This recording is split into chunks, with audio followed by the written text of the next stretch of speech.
Assalamualaikum. Jadi A4101. Okey. Okey tuan. Tuan hantar van dekat saya. Tuan kata van ni 3 silinder. Lepas tu ada bunyi exhaust macam bocor. Okey.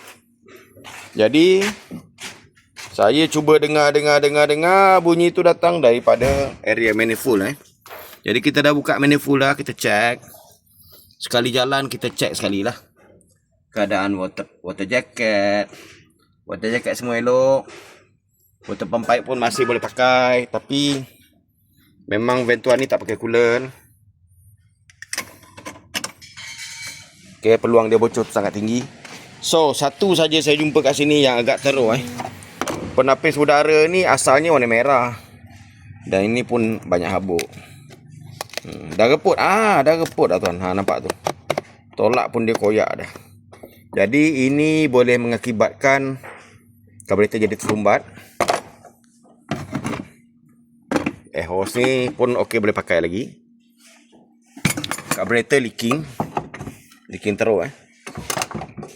Lepas tu yang saya rasa masalah 3 silinder tu datang daripada sini lah. Gasket yang intake ni bocor. Jadi akibat dia compression terganggu. Satu lagi exhaust bocor tu punca dia daripada sini tuan. Daripada sini punca dia. Manifold tuan ni dah pecah. Dah pecah dah tuan. Ini tak boleh welding sebab ni cast iron. So kena cari seketul manifold exhaust second hand. Okey, tengok jadi asap keluar dari sini.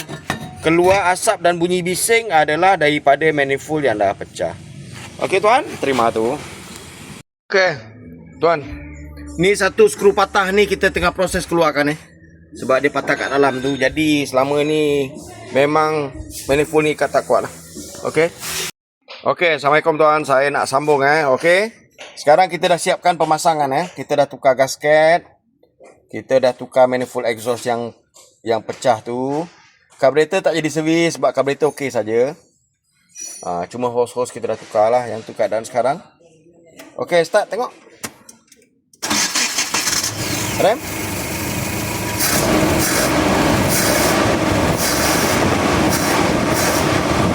Okey, cun. Hasil dia selesai. Okay, mati enjin. Okey, sedikit saya nak terangkan tuan. Okey, nampak ni yang lama kita ganti. Jadi saya nak bercerita kenapa dia jadi 3 silinder. Sebab gasket ni dengan manifold dia merenggang. Sebab screw head ni yang sebelah sini patah satu. Ni sorry yang ni patah. Jadi bila dia merenggang, tak ada supply petrol untuk piston nombor 2 ni. Jadi sebab itulah dia jadi 3 silinder.